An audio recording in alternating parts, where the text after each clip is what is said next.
Bilang ordinaryong Pilipino, meron tayong tatlong bagay na pwedeng gawin. Hello pamangkin, kumusta?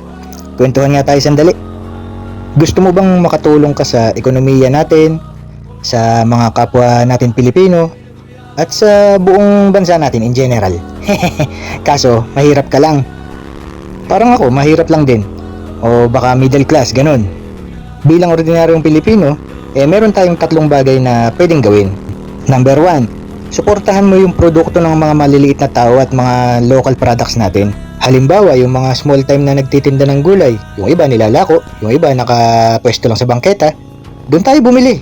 Yung mga backyard farmers natin, yung mga backyard raisers ng mga livestock, mga nag-aalaga ng manok, kambing, kung kailangan natin ng karne, doon tayo bumili.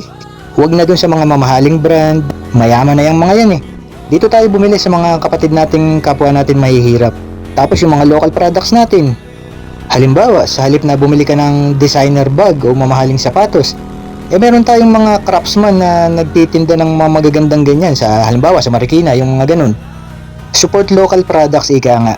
Hayaan nating mapunta yung benta dun sa mga kababayan nating maliliit na lumalaban ng patas. Tsaka isa pa nga pala, pag dun ka bibili sa mga maliliit na vendor, huwag mo nang tawaran. Pag sa mall nga, hindi ka nga tumatawad eh. Hayaan mo kumita sila ng maayos para magkaroon naman sila ng fighting chance para umasenso, di ba? Number 2, ingatan natin yung ating kalikasan. Kasi tayo at ang nature ay iisa. Pag nasira ang nature, tayo ay deads din. Kaya ingatan natin yung ating kalikasan at yung ating mga resources. Kasi pag maganda ang lupa, maganda ang harvest ng ating mga magsasaka. Kapag malinis ang tubig, masagana ang huli ng ating mga mangingisda. Kapag malusog ang ating mga gubat at mga bundok, ligtas yung ating mga hayop.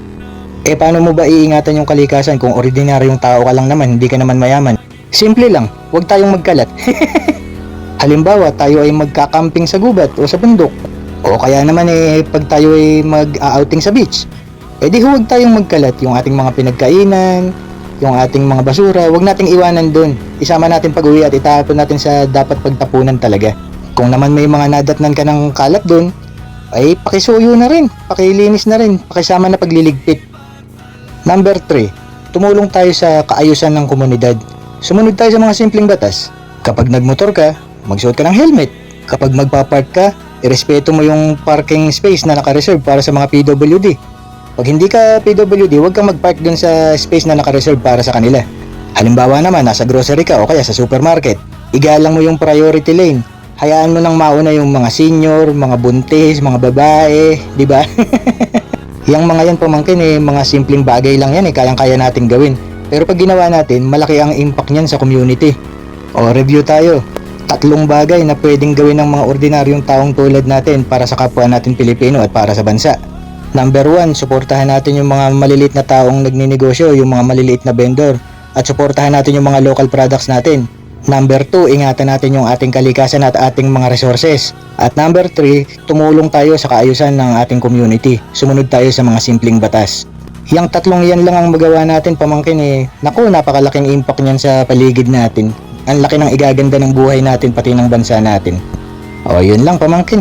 Salamat sa kwentuhan. Ingat ka lagi at ride safe!